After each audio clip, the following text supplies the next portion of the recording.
নমস্কার। সোমেন গল্পকথার আসরে সকলকে স্বাগত। এক আত্মস্মৃতি বিষয়ক কাহিনীকে কেন্দ্র করে আজকের গল্প যখন ছোট ছিলাম। কাহিনী সত্যজিৎ রায়। আমার বাবা যখন মারা যান তখন আমার বয়স 2.5 বছর। সে ঘটনা আমার মনে নেই, কিন্তু বাবা যখন অসুস্থ আর আমার বয়স 2 কিংবা তারও কম, তখনকার দুটো ঘটনা আমার পরিষ্কার মনে আছে।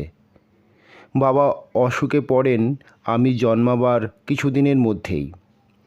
এ অসুখ আর সারেনি, তবে মাঝে মাঝে একটু সুস্থ বোধ করলে বাবাকে বাইরে চেঞ্জে নিয়ে যাওয়া হতো। বাবার সঙ্গেই আমি গিয়েছিলাম একবার সোদপুর আর একবার গিরিডি। গঙ্গার উপর সোদপুরের বাড়ির উঠোনটা মনে আছে। একদিন বাবা ছবি আঁকছেন ঘরে জানলার ধারে বসে। এমন সময় হঠাৎ বললেন, জাহাজ যাচ্ছে। আমি দৌড়ে উঠোনে বেরিয়ে এসে দেখলাম ভোঁ বাজিয়ে একটা স্টিমার চলে গেল। গিরিডির ঘটনায় বাবা নেই, আছে আমাদের বুড়ো চাকর প্রয়াগ। আমি আর প্রয়াগ সন্ধ্যাবেলা উসরির ধারে বালিতে বসে আছি। প্রয়াগ বলল, বালি খুঁড়লে জল বেরোয়। আমি ভীষণ উৎসাহে বালি খুঁড়তে শুরু করলাম। খোঁড়ার জন্য খেলনার দোকানে কেনা কাঠের খোন্তা ছিল, সেটাও মনে আছে। খোঁড়ার ফলে জল বেরিয়েছিল ঠিকই, কিন্তু সে সময় কোত্থেকে একটা দেহাতি মেয়ে এসে সেই জলে হাত ধুয়ে গেল। যে জল আমরা খুঁড়ে বার করেছি তাতে অন্য লোক এসে হাত ধুয়ে যাবে, এটা ভেবে একটু রাগ হয়েছিল, তাও মনে আছে। যে বাড়িতে আমার জন্ম সেই 100 নম্বর গলপার রোডে আমি ছিলাম আমার 5 বছর বয়স পর্যন্ত। তারপর অনেক বাড়িতে থেকেছি, আর সবই দক্ষিণ কলকাতায়। কিন্তু গলপার রোডের মতো এমন একটা অদ্ভুত বাড়িতে আর কখনো থাকিনি। শুধু তো বাড়ি নয়, বাড়ির সঙ্গে আবার ছাপাখানা।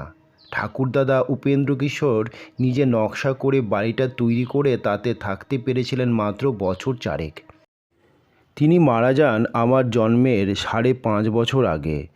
বাড়ির সামনের দেয়ালে উপর দিকে উঁচু উঁচু ইংরেজি হরফে লেখা ছিল, U Ray and sons, printers and block makers. Gate দিয়ে ঢুকে দারোয়ান হনুমান মিশ্রের ঘর পেরিয়ে কয়েক ধাপ সিঁড়ি উঠেছিল ছাপাখানার আপিসে ঢোকার বিরাট দরজা। একতলায় সামনের দিকটায় ছাপাখানা, আর তার ঠিক উপরে দোতলায় ছিল ব্লক তৈরি আর হরফ বসানোর ঘর। আমরা থাকতাম বাড়ির পিছন দিকটায়।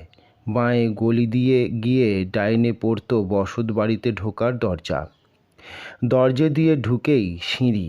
আত্মীয় স্বজন আমাদের সঙ্গে দেখা করতে এলে সিঁড়ি দিয়ে উঠে ডাইনে ঘুরতেন, আর ছাপার কাজের ব্যাপারে যারা আসতেন তারা ঘুরতেন বাঁয়ে। বাঁয়ে ঘুরে ব্লক মেকিং ডিপার্টমেন্টের দরজা, আর ডাইনে ঘুরে আমাদের বৈঠকখানার দরজা। আমাদের বাড়ির গায়ে পশ্চিম দিকে ছিল মুকবধির বিদ্যালয়, আর পূবে আমাদের বাগানের পাঁচিলের উল্টো দিকে ছিল এথিনিয়াম ইনস্টিটিউশন। দুপুরটা যখন গাড়ি চলাচল থেমে গিয়ে হয়ে যেত থমথমে নিস্তব্ধ, তখন এথিনিয়াম স্কুল থেকে শোনা যেত ছাত্রদের নামতা পড়া আর বই থেকে রিডিং পড়া, আর সেই সঙ্গে মাঝে মাঝে মাস্টারদের ধমকানি। বিকেলে মুকবধির বিদ্যালয়ের ছাত্ররা আমাদের বাড়ির পাশেই তারা মাঠে খেলা করত। সে খেলা আমরা ছাদ থেকে দেখতে পেতাম। তবে আসল দেখার ব্যাপার হতো বছরে একবার, স্কুলের অ্যানুয়াল স্পোর্টসের দিন। আমাদের এই ছাদটা ছিল 3 তলায়, ঠিক ছাপাখানার উপরে। এখানেই হতো আমাদের চোর চোর খেলা আর ঘুড়ি ওড়ানো। বড় ছাদ ছাড়াও আরেকটা ছোট ছাদ ছিল পশ্চিম দিকে, ঠাকুরদাদার কাজের ঘর, যেটা আমি জন্ম থেকে খালিই দেখেছি। সেটাও ছিল এই 3 তলায়। এই ঘরের একটা জিনিস পড়ে আমার হয়ে গিয়েছিল, সেটা হলো একটা কাঠের বাক্স। এই বাক্সে থাকতো ঠাকুরদাদার রং, তুলি আর তেল রঙের কাজে ব্যবহারের জন্য লিনিসিড অয়েলের শিশি।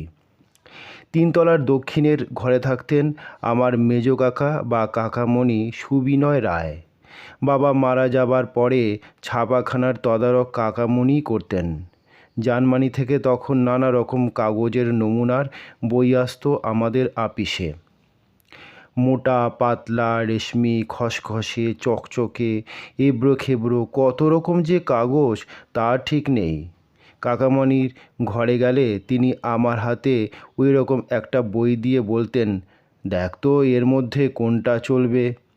আমি বিজ্ঞের মতো পরপর কাগজের উপর হাত বুলিয়ে বুলিয়ে চলবে কি চলবে না বলে দিতাম। আমার ধারণা ছিল আমার বাছাই করা কাগজই আসবে জার্মানি থেকে।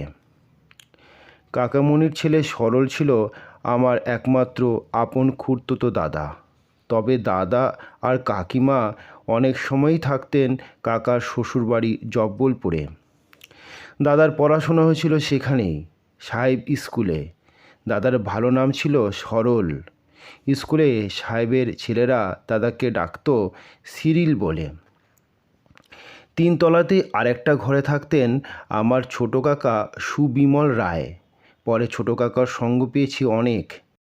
গড়পাড়ে তাঁর সম্বন্ধে যে কথাটা মনে আছে সেটা হলো এই যে, ছোট কাকার ভাত খেতে সময় লাগতো আমাদের চেয়ে ঝাড়া 1 ঘন্টা বেশি। কারণ তাঁর নিয়ম ছিল প্রতিটি গ্রাস 32 বার করে চিবানো। এ না করলে নাকি খাদ্য ঠিক হজম হয় না। আমি আর মা থাকতাম দোতলার দক্ষিণে, কাকামণির ঘরের ঠিক নিচের ঘরে। পশ্চিমের একটা ঘরে থাকতেন বিধবা ঠাকুমা, যার সঙ্গে আমার অনেকটা সময় কেটেছে ঝুড়ি থেকে পুরনো সন্দেশের ছবির ব্লক বাছাই করে ঝেড়ে মুছে আলাদা করে রাখতে।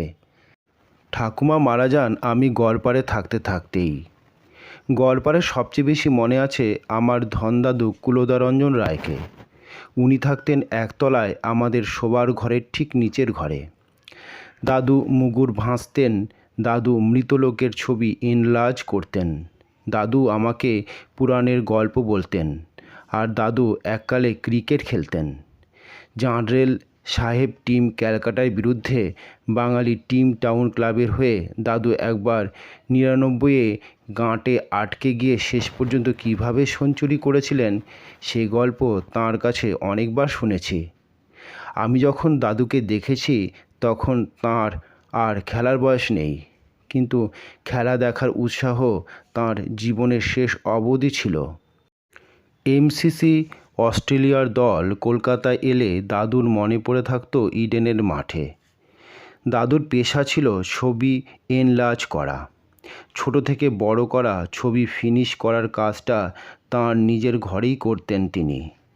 তেল রঙের ছবি আঁকার জন্য যেমন ইজেল থাকে, তেমনি ইজেলে এনলার্জ করা ছবি খাড়া করে রেখে পা দিয়ে একটা হাঁপড়ের মতো জিনিস দাবিয়ে হাতে ধরা এয়ার ব্রাশে সরু মুখ দিয়ে রঙের স্প্রে বার করে ফিনিশ করার কাজ চলতো, আর আমি দাঁড়িয়ে দাঁড়িয়ে দেখতাম। বেশিরভাগ ছবি হতো কালচে বা খয়েরি রঙে, কিন্তু একবার মনে আছে নাটোরের মহারাজা জগদীন্দ্র নারায়ণের ছবি ফিনিশ করছেন রং দিয়ে। গাছপালায় সবুজ, কাশ্মীরি শালের গায়ে লাল। পাশে বসে নতুন মহারাজা যোগীন্দ্র নারায়ণ দাদুর কাজ দেখছেন, এটাও মনে আছে। চেনাশোনা বাড়িতে কেউ মারা গেলেই দাদুর কাছে অর্ডার আসতো ছবি এনলার্জ করার জন্য। হয়তো গ্রুপ ফোটাতে ছোট একটা মুখ, তাও খুব স্পষ্ট নয়, সেটাই যখন দাদুর হাতে বড় হয়ে ফিনিশ হয়ে বাঁধিয়ে আসতো তখন মনে হতো আসল মানুষটা যেন ছবি থেকে চেয়ে আছে আমাদের দিকে। কেউ মারা যাবার কয়েকদিনের মধ্যেই দাদুকে দেখা যেত বগলে ব্রাউন পেপারে মোড়া বাঁধানো ছবি নিয়ে এসে হাজির। সে ছবি খুলে সকলের সামনে টেবিলের উপর দাঁড় করানো হতো, আর ছবির দিকে চেয়ে মৃত ব্যক্তির আত্মীয়রা চোখের জল মুছতেন। এই দৃশ্য ছেলেবেলায় আমার নিজের চোখে দেখা অনেকবার। গড়পাড়ে থাকতেই ইউ রায় অ্যান্ড সন্স থেকে দাদুর লেখা অনেক ছোটদের বই বেরিয়ে গিয়েছিল। ইলিয়াড, অডিসিউস, পুরাণের গল্প, বেতাল পঞ্চবিংশতি, 32 সিংহাসন, কথা শরীৎ সাগর। এইসব বই ঢাঁই করে রাখা থাকতো ছাপাখানার দোতলায় একটা পার্টিশন দেওয়া ঘরের মধ্যে। এর অনেক গল্পই অবশ্যই আগে সন্দেশ পত্রিকায় বেরিয়েছিল। বাবা মারা যাবার 2 বছর পর অবধি সন্দেশ পত্রিকা বেরিয়েছিল। একতলার ছাপাখানায় সন্দেশ ছাপা হচ্ছে আর 3 রঙের মলাট ছাপা হচ্ছে, এ কথা আমার পরিষ্কার মনে আছে। ছাপাখানায় ঢুঁ মারার সময়টা ছিল দুপুরবেলা। দোতলাতেই যাওয়া হতো বেশি। ঢুকলেই দেখা যেত ডাইনে সারি সারি কম্পোজিটরের দল তাদের খোপ কাটা হরফের বাক্সের উপর ঝুঁকে পড়ে হরফ বেছে বেছে পরপর বসিয়ে লেখার সঙ্গে মিলিয়ে লাইন তৈরি করছেন।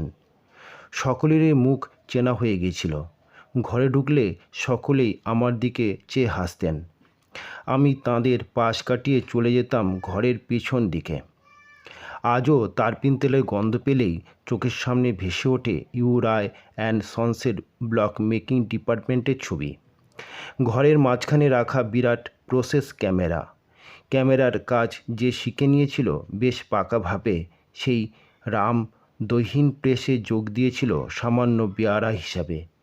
বিহারের ছেলে, ঠাকুরদা নিজে হাতে তাকে কাজ শিখিয়েছিলেন। রামদহিন ছিল প্রায় ঘরের লোকের মতো, আর তার কাছেই ছিল আমার যত আবদার। একটা কাগজে হিজিবিজি কিছু এঁকে নিয়ে গিয়ে তার হাতে দিয়ে বলতাম, রামদহিন, এটা সন্দেশ বেরোবে। রামদহিন তখনই মাথা নেড়ে বলে দিত, হাঁ খোকাবাবু, হাঁ। শুধু তাই না, আমার ছবি ক্যামেরার নিচের দিকে মুখ করা লেন্সের তলায় বিছিয়ে রেখে আমাকে কোলে তুলে ক্যামেরার পিছনের ঘষা কাঁচে দেখিয়ে দিত সেই ছবির উল্টো ছায়া। পড়াশোনা গড়পাড়ে কী করেছি তা ঠিক মনে পড়ে না। একটা আবছা স্মৃতি আছে যে ধনদাদুর মেয়ে বুলু পিসি আমাকে ইংরেজি প্রথম ভাগ পড়াচ্ছেন। বইয়ের নাম ছিল স্টেপ বাই স্টেপ। সেটার চেহারাও মনে পড়ে। মাও পড়াতে নিশ্চয়ই, তবে যেটা মনে পড়ে সেটা হলো তিনি ইংরেজি গল্প পড়ে বাংলা করে শোনাচ্ছেন। তার মধ্যে দুটো ভয়ের গল্প কোনোদিন ভুলিনি, কোন্যান ডয়েলের ব্লু জন গ্যাপ আর ব্রাজিলিয়ান ক্যাট। নমস্কার, গল্পটি এখানেই শেষ করলাম। পরের গল্পটি পেতে লাইক, কমেন্ট, শেয়ার ও সাবস্ক্রাইব করতে ভুলবেন না।